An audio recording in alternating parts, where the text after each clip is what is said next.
વિદ્યાર્થી મિત્રો, ગયા લેક્ચરમાં આપણે વર્તુળ, નળાકાર, શંકુ અને ગોલક એ બધાના ક્ષેત્રફળ, ઘનફળ, પૃષ્ઠફળ એ બધા આપણે સૂત્રો જોયા. હવે એના આધારિત સ્વાધ્યાય 6.1માં કેટલાક દાખલા છે જે ચોપડીમાં ઉદાહરણ આપ્યા છે એ પણ તમારે કરવાના છે. હવે એ પહેલાં એક ઉદાહરણ છે 5 અને ઉદાહરણ 6. ઉદાહરણ 5માં તમને CX આપ્યું છે. જોજો વિદ્યાર્થી મિત્રો, ઉદાહરણ 6 તમારી ચોપડીમાં છે, 5 અને 6. 5નું ઉદાહરણ છે CX બરાબર 0.005x³ minus 0.002x² plus 30x plus 5000. હવે અહીંયા જે છે x એકમના ઉત્પાદનનો ખર્ચ આપ્યો છે, ખર્ચનું વિધેય આપ્યું છે CX. તો સીમાંતક ખર્ચ એટલે શું? જે તમને CX આપેલો છે ઉદાહરણ 5માં, આ ખર્ચનું વિધેય આપ્યું છે. તો સીમાંતક ખર્ચ એટલે dc/dx. આ x ના ચલમાં તમને એક વિધેય આપેલું છે, dc/dx શોધો છો એ સીમાંતક ખર્ચ કહેવાય. સીમાંતક ખર્ચ એટલે ઉત્પાદનના કોઈપણ સ્તરે ઉત્પાદિત એકમની સંખ્યાને, જે એકમની સંખ્યા જેટલું ઉત્પાદન કરો છો, જેટલી વસ્તુ એટલે કે એકમનું જેટલું ઉત્પાદન કરો છો એની સંખ્યાને સાપેક્ષ જે તમે ફેરફાર થાય dc/dx એને સીમાંતક ખર્ચ કહેવામાં આવે છે. પછી ઉદાહરણ 6માં rx એક વિધેય આપ્યું છે, એ આવકનું વિધેય આપ્યું છે, જ્યાં x એ એકમના વેચાણથી થતી કુલ આવક, જે rx વિધેય આપ્યું છે આ x ના ફોર્મમાં એક વિધેય આપ્યું છે, જ્યાં x છે એ તમારે x, ધારો કે x એટલે એક વસ્તુ લો તો એક વસ્તુના વેચાણથી થતો તમને આવક કેટલી છે, x બરાબર 1 મૂકો એટલે મળે, 2 મૂકો તો બે વસ્તુના વેચાણથી કેટલી આવક થાય એ બતાવે છે આ વિધેય. તો સીમાંતક આવક એટલે એના ઉપરથી જે dr/dx શોધીએ આવકનું વિધેય છે, આ આવકનું વિધેય છે. x વસ્તુના વેચાણથી થતી આવક અને આ જે CX હતું 5મા ઉદાહરણમાં, x એકમ જે વસ્તુ ઉત્પન્ન કરો છો, ઉત્પાદિત કરો છો એનો ખર્ચનું વિધેય, આ ખર્ચનું વિધેય હતું ને આવકનું વિધેય. આના ઉપરથી જે dr/dx શોધો એને સીમાંતક આવક કહેવાય અને આના ઉપરથી જે dc/dx શોધો એને સીમાંતક ખર્ચ કહેવાય છે. બરોબર, આ વસ્તુ આપણે ધ્યાનમાં રાખશું. જે સ્વાધ્યાય 6.1માં એના સીમાંતક એટલે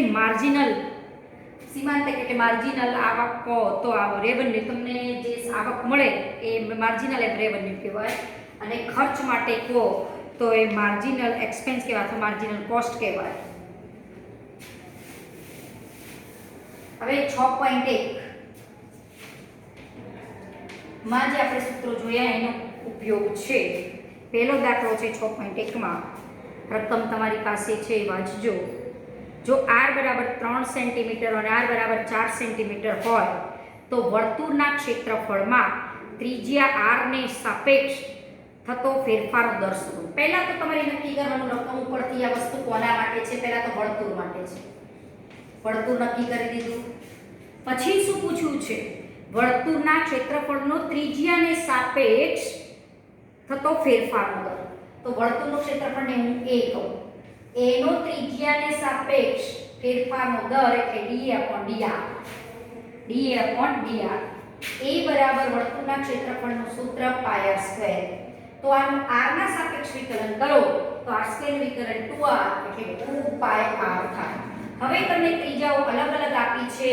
એક વખત એ ત્રિજ્યા આપી છે આપણને 3 સેન્ટીમીટર અને બીજી ત્રિજ્યા આપી છે 4 સેન્ટીમીટર, અને બીજી વખત આપી છે ત્રિજ્યા r બરાબર 4 સેન્ટીમીટર. ફક્ત તમારે ખાલી dA/dr માં આની જગ્યાએ 3 મૂકો એટલે 3 દુ 6 પાય. હવે એરિયા છે, ક્ષેત્રફળ છે તો એનો એકમ અહીંયા સેમીમાં હોય તો સેમી સ્ક્વેર થાય. સેમી સ્ક્વેર બાય સેમી કરો, r એટલે તમારી ત્રિજ્યા સેન્ટીમીટરમાં હોય તો તમે 6 પાય સેમી સ્ક્વેર બાય સેમી એટલે સેમી લખી શકો. અને એ જ રીતે આમાં r બરાબર જો 4 મૂકવામાં આવે તો 4 દુ 8 પાય સેન્ટીમીટર એ તમારો જે વર્તુળના ક્ષેત્રફળનો ત્રિજ્યાને સાપેક્ષ બદલાવાનો દર થશે. આપણો આ જે સેમી સ્ક્વેર બાય સેમી લખો અથવા સેમી, અને a એટલે સેમી સ્ક્વેર એરિયા વોલ્યુમ હોય ઘનફળ હોય તો સેમી ક્યુબ લખાય, આને પણ સેમી સ્ક્વેર અપોન સેમી લખી શકો. બરોબર, આ થયો પહેલો દાખલો. બીજા દાખલામાં તમારી પાસે છે એક સમઘનનું કદ. કોના માટે વસ્તુ આપી છે પહેલા એ લખી દેવાનું, એટલે આપણા મગજમાં ક્લિયર રહે કે આપણે શેના સૂત્ર યુઝ કરવાના છે સમઘનમાં. સમઘનનું કદ, સમઘનનું કદ એટલે વોલ્યુમ, એનું સૂત્ર છે x³ v = x³. x એ શું કરશે બતાવશે સમઘનના દરેક ધારની લંબાઈ, એટલે કે સમઘનની દરેક બાજુની લંબાઈ. x બતાવશે સમઘનની ધારની લંબાઈ અથવા તો દરેક બાજુની લંબાઈ, જે ધારો હોય સમઘનની એ બાજુની લંબાઈ બતાવશે x. જે રમવાનો પાસો છે એ મગજમાં આપવો જોઈએ. જ્યારે સમઘનના ધારની લંબાઈ 12 સેન્ટીમીટર હોય તો તમને x શું આપ્યો છે 12 સેન્ટીમીટર હોય, ત્યારે તેનું પૃષ્ઠફળ કેટલી ઝડપથી વધે છે. તો પૃષ્ઠફળને આપણે s કહીએ અને s બરાબર તેનું પૃષ્ઠફળ કેટલી ઝડપથી વધે છે એટલે ds/dt પૂછ્યું છે. પછી બીજું પણ તમને પહેલી જ રકમ આગળ આપ્યું છે કે સમઘનનું કદ 8 સેમી ક્યુબ પ્રતિ સેકન્ડના દરથી વધે છે, એટલે તમને dv/dt આપેલું છે. dv/dt શું આપ્યું છે 8 સેમી ક્યુબ પ્રતિ સેકન્ડ. આના ઉપરથી જ ખબર પડે કદ એટલે કે ઘનફળ, v નો એકમ સેમી ક્યુબ ને સમયનો એકમ સેકન્ડ, તો સેમી ક્યુબ પ્રતિ સેકન્ડ આપ્યું છે. તમારો પ્રશ્ન આ છે કે ds/dt શોધો. હવે બંને સૂત્રનો આપણે ઉપયોગ કરવાનો છે, સમઘનનું કદ અને સમઘનનું પૃષ્ઠફળ.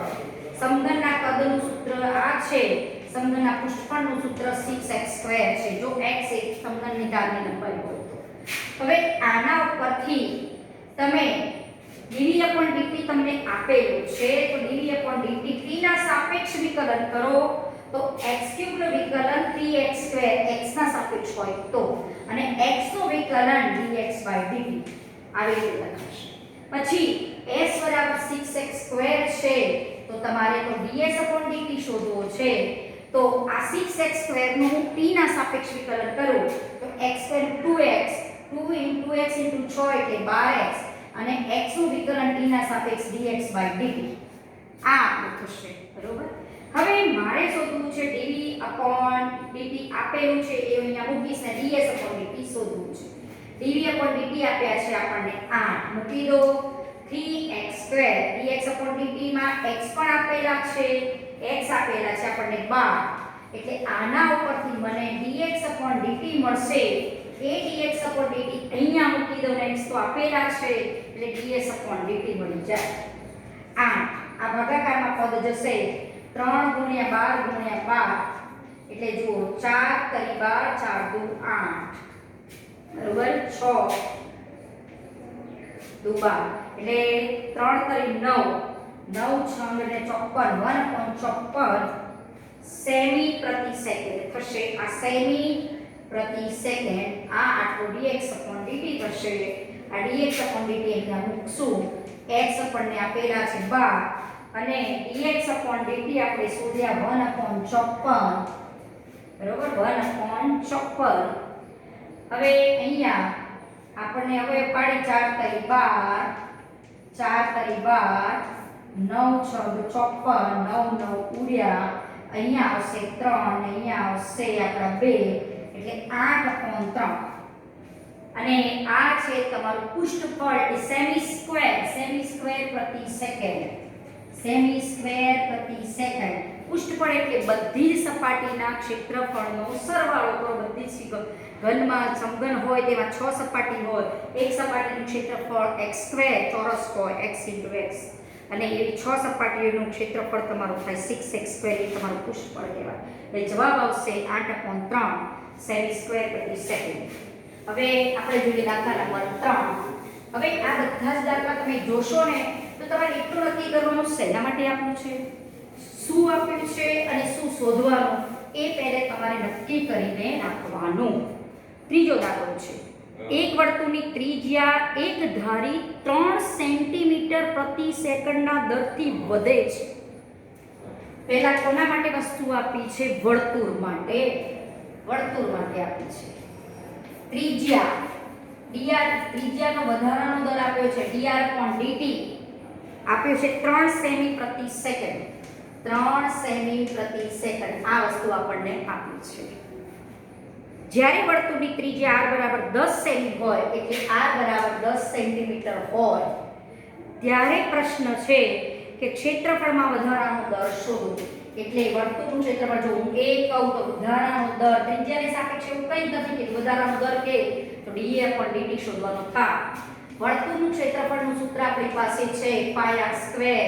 તો આનું સમયની સાપેક્ષ વિકલન કરો તો r સ્ક્વેર 2r into પાઈ એટલે 2 પાઈ r અને r નું વિકલન dr/dt. જો r જ કીધું હોત dA/dr તો 2 પાઈ r આવે. r નું વિકલન d ના સાપેક્ષ કરવું પડે. 2 પાઈ r એટલે આપણને આપ્યા છે 10, dr/dt આપ્યા છે 3 એટલે 3 30 ગુણ્યા 2 એટલે 60 પાઈ અને એરિયા એટલે કે ક્ષેત્રફળનો એકમ અહીંયા સેમી છે બધા તો સેમી સ્ક્વેર પ્રતિ સેકન્ડ. આ તમારો જવાબ થશે 60 પાઈ સેમી પ્રતિ સેકન્ડ. 60 પાઈ સેમી સ્ક્વેર પ્રતિ સેકન્ડ. હવે એવી જ રીતે ચોથો દાખલો છે. તમને આપેલી વસ્તુ છે કોના માટે શું શોધવાનું એટલું નક્કી કરી દો ને આ ટાઈપ 6.1 ના બધા જ દાખલા સરળ બની જશે. હવે આમાં તમને આપ્યું છે એક સમઘનની ધાર 3 સેમી પ્રતિ સેકન્ડના દરથી વધે છે. હવે કોના માટે છે સમઘન? ધારો કે હું સમઘનની ધાર x લઉં, સમઘનની ધારની લંબાઈને જો હું x કહું તો એની લંબાઈનો વધવાનો દર dx/dt તમને આપ્યો છે 3 સેમી પ્રતિ સેકન્ડ. 3 સેમી પ્રતિ સેકન્ડ એ આપેલું છે. હવે અહીંયા ધારની લંબાઈ x બરાબર 10 સેન્ટીમીટર પણ આપેલી છે એટલે x 10 સેન્ટીમીટર આપ્યું છે. ત્યારે સમઘનનું ઘનફળ કેટલી ઝડપથી વધે? તો સમઘનનું ઘનફળ એટલે v એટલે ઘનફળ અને dv/dt આપણને પ્રશ્ન કર્યો છે શોધવાનો. તો સમઘનનું ઘનફળનું સૂત્ર v x3 dv/dt આનું વિકલન 3x² અને x નું dx/dt 3x² x એટલે 10 10 નો વર્ગ એટલે 100 અને dx/dt આપેલા છે 3 એટલે 3 ગુણ્યા 3 એટલે 9 અને 100 એટલે 900 સેમી ક્યુબ પ્રતિ સેકન્ડ. ઘનફળનો એકમ સેમી ક્યુબ અને t એટલે સેકન્ડ. સેમી ક્યુબ પ્રતિ સેકન્ડ 900 સેમી ક્યુબ પ્રતિ સેકન્ડ થી વધે છે.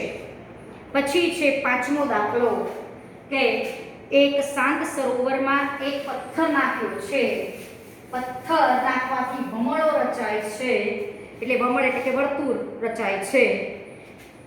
વર્તુળાકાર ભમરડો સર્જાય છે. વર્તુળાકાર ભમરડોની ત્રિજ્યા r 5 સેમી પ્રતિ સેકન્ડના ઝડપથી વધે છે. એટલે તમને આપ્યું છે વર્તુળ માટે વસ્તુ અને ત્રિજ્યા dr/dt આપ્યું છે 5 સેમી પ્રતિ સેકન્ડના દરથી વધે છે. એટલે પ્લસ લખાય, માઈનસ ઘટતો હોય તો માઈનસ લખાય. 5 સેમી પ્રતિ સેકન્ડના દરથી વધે છે. જ્યારે વર્તુળાકાર ભમરડની ત્રિજ્યા r બરાબર 8 સેન્ટીમીટર હોય ત્યારે વર્તુળાકાર જે ભમરડો છે એનું ક્ષેત્રફળ કેટલી ઝડપથી વધે છે? એટલે dA/dt પૂછ્યું છે. વર્તુળ માટે છે a બરાબર આપણું સૂત્ર પાઈ r સ્ક્વેર dA/dt 2 પાઈ r dr/dt. કારણ કે આ સ્ક્વેર વિકલન r ના સાપેક્ષ 2r અને r નું dr/dt કારણ કે આપણે t ના સાપેક્ષ વિકલન કરીએ છીએ. r આપ્યો છે આપણને 8, dr/dt આપ્યો છે 5, 5 * 10 ગુણ્યા 8 એટલે 80 પાઈ સેમી સ્ક્વેર. આપણું એકમ સેમી સ્ક્વેર પ્રતિ સેકન્ડ. આટલા દરથી એના ક્ષેત્રફળમાં વધારો થશે. એવી જ રીતે છઠ્ઠો દાખલો આપ્યો છે આપણને વર્તુળાકારની ત્રિજ્યા dr/dt 0.7 સેમી પ્રતિ સેકન્ડ ના દરે વધે છે. તો વર્તુળના પરિઘનો વધારાનો દર જો s બરાબર જો પરિઘ લઉં તો એનો પરિઘનો વધારાનો દર પૂછ્યો છે. કોના માટે? વર્તુળ માટે. હવે વર્તુળનો પરિઘ s 2 પાઈ r માટે ds/dt બરાબર 2 પાઈ r નું t ના સાપેક્ષ વિકલન dr/dt 2 પાઈ dr/dt આપણને આપેલા છે 0.7 એટલે તમે અહીંયા 7 એટલે 0.7 ગુણ્યા 2 એટલે 1.5 પાઈ ફરી સેમીમાં હોય સેમી પ્રતિ સેકન્ડ, કારણ કે સેમી એકમ આપ્યો છે r માટે, સેમી પ્રતિ સેકન્ડ એટલે 1.45 સેમી પ્રતિ સેકન્ડના દરથી પરિઘમાં વધારો થશે. બરોબર, આ રીતે તમે છઠ્ઠો દાખલો પણ ગણી શકો છો. હવે જોઈએ આગળ દાખલા નંબર 7. 7મા દાખલામાં કોના માટે છે પહેલા નોંધી લેવાનું. દાખલા નંબર 7 તમારી પાસે છે લંબચોરસની લંબાઈ, એક લંબચોરસ છે એટલે લંબચોરસ માટે આપણને વસ્તુ આપેલી છે. લંબચોરસની લંબાઈ x કીધી છે અને 5 સેમી પ્રતિ મિનિટના દરે ઘટે છે. x એની લંબાઈ છે, x એની લંબાઈ છે અને ઘટે છે dx/dt 5 સેમી પ્રતિ મિનિટના દરે ઘટે છે એટલે માઈનસ ઘટે છે. પહોળાઈને અને y કીધી છે અને y એ 4 સેમી પ્રતિ મિનિટના દરે વધે છે.